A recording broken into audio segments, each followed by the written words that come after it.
You may recognize the feeling.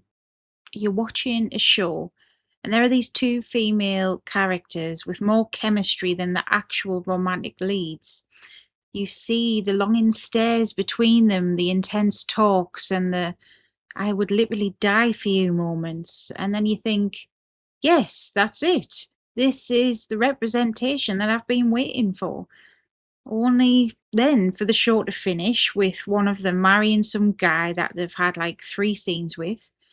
That feeling of being baited, of being led on, well, that's what we're talking about today. It's the exhaustion that comes from investing in a story that was never really meant for you, however, was marketed like it was. So let's talk about TV's most infuriating fake lesbian couples.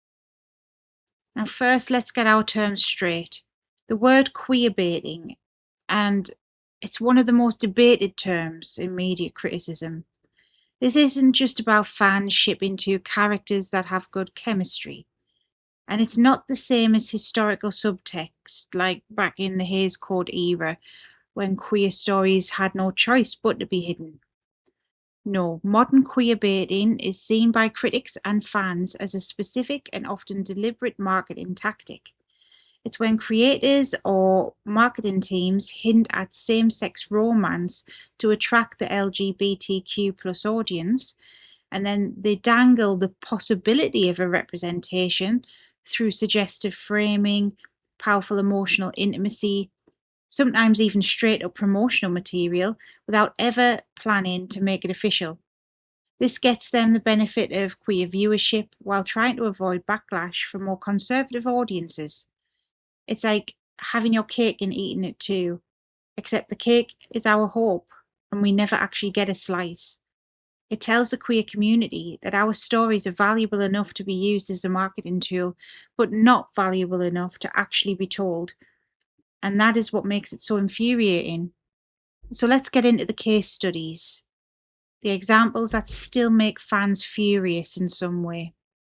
So kicking off our list is a key example in the queerbaiting conversation, Rizzoli and Isles. On its face, it was a standard buddy cop TV show about a gruff detective, Jane Rizzoli, and a brilliant kind of awkward medical examiner, Maura Isles. But from the very beginning, their relationship was undeniably the heart of the show. The series was built on their intimacy. They bickered like a married couple, shared beds, lived lives that were way more tangled up with each other than any of their other male love interests. But queerbaiting wasn't just on screen, it was in the marketing as well.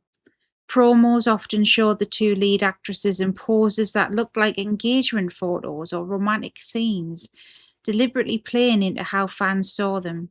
Actress Angie Harmon even admitted in an interview that they were aware of this interpretation and would sometimes lean into it, saying that they might do a take for that demo. Despite this, the creators and cast always denied any romantic intent and just insisted that they were close friends. This constant push and pull, stoking a fire with one hand while putting it out with the heterosexual plot lines in the other, well, that's what many would call a textbook example of queerbaiting. If Rizzoli and Isles was a slow burn of subtext, well, Riverdale was a firework of blatant performative queerbaiting. From its very first episode, the show made a spectacle of the connection between Betty Cooper and Veronica Lodge. Their infamous kiss during cheerleading tryouts wasn't some quiet, character-driven moment. It was a plot device to get attention, and it was featured heavily in the show's promotion. This marketing led to a lot of viewers thinking that a romance between the two leads would be a central part of this new take on Archie comics. But of course that never happened. The kiss was immediately dismissed in the show as a meaningless performance, and after that, Veronica became a tool that the show could use whenever it wanted a moment of titillation or a quick hit of drama. It would only then snap both characters right back into their heterosexual storylines. The writers and cast would call Betty and Veronica soulmates in a friend's way, while using their closeness for marketing buzz. This is maybe one of the most cynical forms of queerbaiting because it feels so calculated. The moments of queer intimacy don't seem to be there to explore the character. They're there to generate tweets and headlines before being thrown away. It's a pattern that treats a potential queer relationship not as a real story, but a cheap, disposable gimmick. Now, we get into a giant of the non-canon shipping and an exemplar of audience frustration, Swan Queen. The dynamic between Emma Swan and Regina Mills on Once Upon a Time was arguably the most complex and emotionally charged relationship in the entire series. They were co-mothers to their son Henry, a bond that forced them to go from bitter enemies to allies, and then eventually a deeply devoted family. The queerbaiting here was not about ostentatious kisses, it was about a narrative weight. Fans were quick to point out how the writers seemed to frame their relationship using the show's own fairy tale language of love, making parallels between their relationship and the show's official true love couples. The audience saw the powerful emotional reliance on one another, as well as any sacrifices that they made for each other. And then there was the simple fact that their chemistry was so powerful that it often outshone their male counterparts. The idea of Henry having two mothers was even brought up, portraying a perfect family unit. The show's creators walked a very fine line, and they were totally aware of a massive Swan Queen fandom. They would give just enough subtext to keep those fans watching, while publicly shooting down any romantic intent. This led to years of queer fans investing in a story of redemption, along with love, between two powerful women, only to see the show stick to heterosexual matches for them. And for many, that just didn't feel right. The frustration with Swan Queen comes from the fact that the better story was right there, being ignored for a safer, more conventional path. And if Swan Queen was a fairy tale betrayal, Supercorp was a modern tragedy of epic proportions.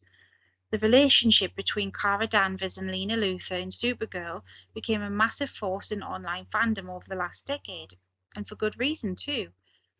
From their first meeting, the show poured a huge amount of screen time and emotional energy into building their relationship. The framing was consistently romantic. Longing stares, soft lighting, the musical cues, all the cinematic language usually saved for a show's main love story was actually used for Cara and Lena. Their relationship was shown as the most important one in each other's lives. And Lena bought a whole company for Cara, and Cara brought Lena soup when she was sick. Fans pointed out constant parallels between Supercorp and the show's canon couples. In fact, a writer at the time confirmed on Twitter that a line in a script direction read, "Lena smiles as Supercorp shippers everywhere squeal," proving the creators knew exactly how their scenes were being read. And yet, despite years of this intense romantically coded build-up that brought the show a ton of fan engagement and publicity, they never made it canon, and instead they kept Cara and Lena in a state of perpetual agonizingly close friendship. Now this last one is different, and in a lot of ways it's the most painful. The relationship between Clark Griffin and Lexa on the 100 wasn't, strictly speaking, queerbaiting. Why? Because it actually became canon. For a brief amazing moment, it was real. And that's what made the following part feel like such a serious betrayal. Throughout the second and third seasons, the show's team heavily promoted Clexa, the relationship dynamic between the two. They grew a massive LGBTQ plus fan base drawn to the powerful and complex dynamic between them, and the showrunners celebrated the fan engagement, knowing that they were attracting an audience hungry for this kind of story. And then, in the episode titled 13, Clark and Lexa finally consummated their relationship. That was a moment of long-awaited joy. But in the very same episode, Lexa was killed by a stray bullet. The backlash was immediate and huge. Fans felt betrayed, not just because a treasured character was gone, but because her death fell right into the harmful bury your gays trope. It's a pattern where queer characters, especially lesbians, are killed off way too often, usually right after they find happiness. This wasn't just a sad plot twist. It seemed that the show had cashed in on queer investment, only to deliver the most cliche and painful outcome possible. The showrunner later apologised, admitting that the intense promotion of the ship made the fans' feeling of betrayal that much worse.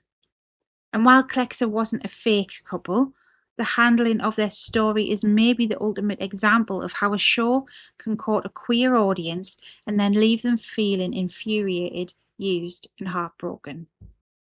From the ambiguous marketing of Rizzoli and Isles to the tragic trope-filled end of Clexa, the pattern is painfully clear.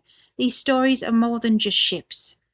They represent a media sphere that gets the economic power of the LGBTQ plus audience, but then often refuses to give us the dignity of authentic, lasting representation.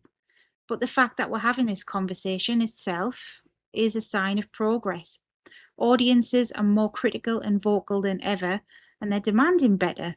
We're no longer satisfied with just subtext and secret glances. No, we deserve to be the main characters in our own stories, not just bait for viewers. But hey, these are just 5 examples that drive us crazy. We know there are many more out there, so what ships have left you feeling baited and betrayed? Let me know in the comments below. I want to hear your stories, and if you've ever felt this frustration, be sure to like the video and subscribe for more in-depth explorations of the media that we love and sometimes have to critique.